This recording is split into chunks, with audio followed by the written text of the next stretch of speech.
आप देख रहे हैं BA न्यूज, खबर हमारी फैसला आपका। इस वक्त की बड़ी खबर। बरेली। केंद्रीय खाद्य और सामाजिक न्याय राज्य मंत्री BL वर्मा शुक्रवार को बरेली पहुंचे, जहां BL वर्मा ने बरेली के गांधी उद्यान में सामूहिक वंदे मातरम कार्यक्रम में शामिल हुए। इस दौरान केंद्रीय मंत्री BL वर्मा ने कहा है कि वंदे मातरम का आज 150वां गौरवमयी वर्ष बेहद ही गौरव के साथ मनाया जा रहा है। वंदे मातरम को गाने से शरीर में अपार ऊर्जा पैदा होती है। हजारों वीर सपूतों ने भी वंदे मातरम गाकर देश को आज़ादी दिलवाई। वंदे मातरम हम भारतीयों को विरासत में मिली एक अमूल्य धरोहर है। इतना ही नहीं, केंद्रीय मंत्री BL वर्मा ने अपने विरोधियों को जवाब देते हुए कहा है कि जो लोग तुष्टीकरण की राजनीति करते हैं वो वंदे मातरम का विरोध करते हैं। इसके साथ ही केंद्रीय मंत्री BL वर्मा ने SIR पर सवाल का जवाब देते हुए कहा है कि SIR मतदाता सूची शुद्ध करने के लिए है। SIR के माध्यम से देश के अंदर जो भी घुसपैठिया मतदाता सूची में शामिल हुए हैं या फिर उन्हें करवाया गया है मतदाता सूची से, ऐसे घुसपैठियों को बाहर करवाया जाएगा। BL वर्मा ने सभी राजनीतिक दलों से SIR का समर्थन करने की अपील करते हुए कहा है कि सभी राजनीतिक दल अपने अपने कार्यकर्ताओं से अपने अपने क्षेत्र में योग्य मतदाताओं को मतदाता सूची में शामिल करने में महत्वपूर्ण भूमिका निभाएं। इसके साथ ही लगातार नेता प्रतिपक्ष राहुल गांधी के वोट चोरी और SIR के विरोध पर मंत्री BL वर्मा ने राहुल गांधी पर तंज करते हुए कहा है कि राहुल गांधी को अब देश गंभीरता से नहीं लेता है, क्योंकि अब तो राहुल गांधी को कांग्रेस ने भी गंभीरता से लेना छोड़ दिया है और राहुल गांधी पूरे देश में अपनी मजाक के लिए खुद जिम्मेदार है, पार्टी में नहीं सुनते हैं।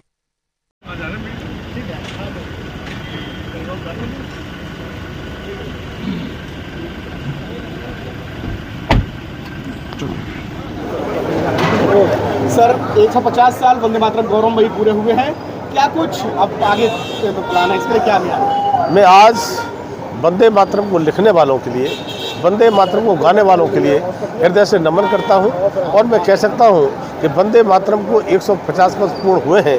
आदरणीय प्रधानमंत्री श्री नरेंद्र मोदी के नेतृत्व में जिस तरह से वंदे मातरम को आज देश के 150 स्थानों पर गाया गया है, 150 स्थानों पर गाया गया है और आज 150 स्थानों पर, लेकिन आने वाले समय जिलों से लेकर के नीचे संस्थाओं और स्कूलों में भी इसको गाया जाएगा।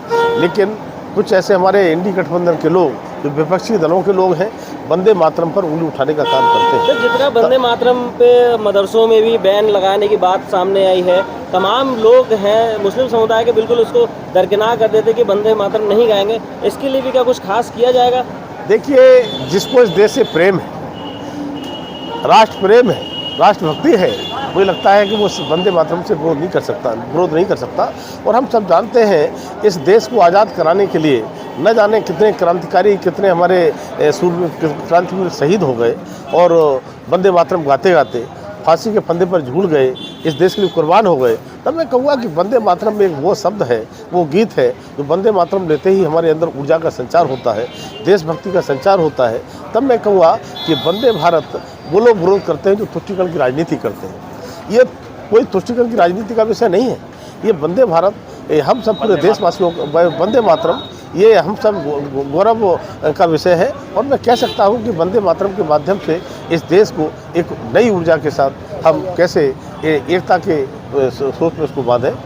एक भारत श्रेष्ठ भारत का जो संकल्प है मोदी का, वो लगता है वंदे भारत से पूरा, वंदे मातरम से पूरा। सर, एक तरफ जहां विपक्ष जो है वो जातिगत जनगणना की बात करता है कि कराने की बात करता है, तो SIR का विरोध कर रहे हैं, इस पर क्या कहेंगे? SIR कोई पहली बार तो नहीं हो रहा है, SIR तो पहले भी हुआ है। SIR का मतलब पहले तो समझते नहीं है। तब मैं कहूँगा कि SIR का मतलब विशेष गहन परीक्षण मतदाता सूची का, और इसको मैं कह सकता हूँ कि एक व्यक्ति जो इस देश में रहने वाला है, जिसके लिए मत का अधिकार है, उसका मत कैसे पड़े, मतदाता सूची में कैसे जुड़े, इसके लिए पूरी तरह से अभियान चलाया जा रहा है।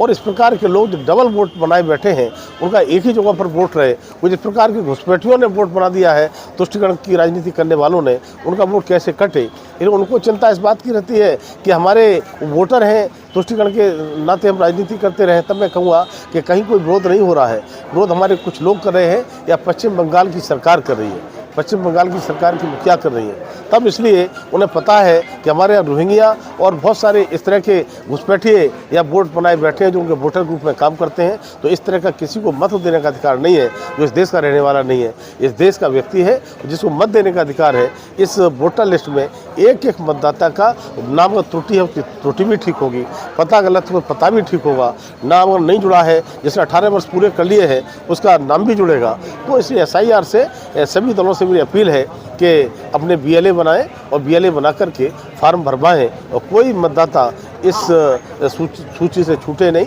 इसकी चिंता करें। भारतीय जनता पार्टी का एक एक कार्यकर्ता बूथ पर BLA के रूप में काम करेगा और सभी मतदाताओं जिनका मतदाता सूची में नाम जुड़ना चाहिए वो जोड़ने का काम करेगा। सर बिहार चुनाव पे क्या कहेंगे, क्योंकि विपक्ष लगातार जो है हमलावर हो रहा है और अपनी नए नए तरीकों से जनता को लुभाने का काम कर रहा है। देखिए, विपक्ष हमलावर नहीं हो रहा है, विपक्ष को हार दिखाई पड़ती है। वो हार का ठीकरा वो तरह तरह से कहीं अंत होना चाहता है। जिस तरह से NDA की सरकार, डबल इंजन की सरकार जो बिहार में है, जिसने जंगल राज को ख़त्म करने का काम किया है, पहले कौन कौन से घोटाला होते थे आप जानते हैं, उन घोटालों पर ब्रेक लगाने का काम किया है। आदरणीय प्रधानमंत्री मोदी जी के नेतृत्व में और नीतीश जी के नेतृत्व में चुनाव लड़ा जा रहा है। तब मैं कहूँगा चुनाव के परिणाम सामने आएंगे तो 2/3 बहुमत के साथ NDA सरकार बनाएगी और विपक्ष फिर से पूरी तरह से हार का मुद्दे थे। अप्पू पप्पू और टप्पू के बारे में क्या कहेंगे? देखिए, अब जो जिस तरह से संज्ञा दी है वो तो सोच समझ के संज्ञा दी होगी। मुझे लगता है कुछ लोगों के बारे में तो आप जानते हैं, जब इस तरह के उनकी भाषा शैली ऐसी होती है जैसे कांग्रेस के नेता ही, तो हम क्या कहें इस पर। तो ये वास्तव में कई बार बड़े नेता होने का इनका कोई परिचय नहीं देते हैं। और राहुल गांधी जी के विषय में तो पूरा देश जानता है कि कांग्रेस भी उन्हें गंभीरता से नहीं लेती है, देश क्या गंभीरता से लेगा। तो कब क्या बोलते हैं, कैसे बोलते हैं, तो इन लोगों की हैसियत आज इसी प्रकार की होकर रहेगी। Thank you. फोटो खिंचवा।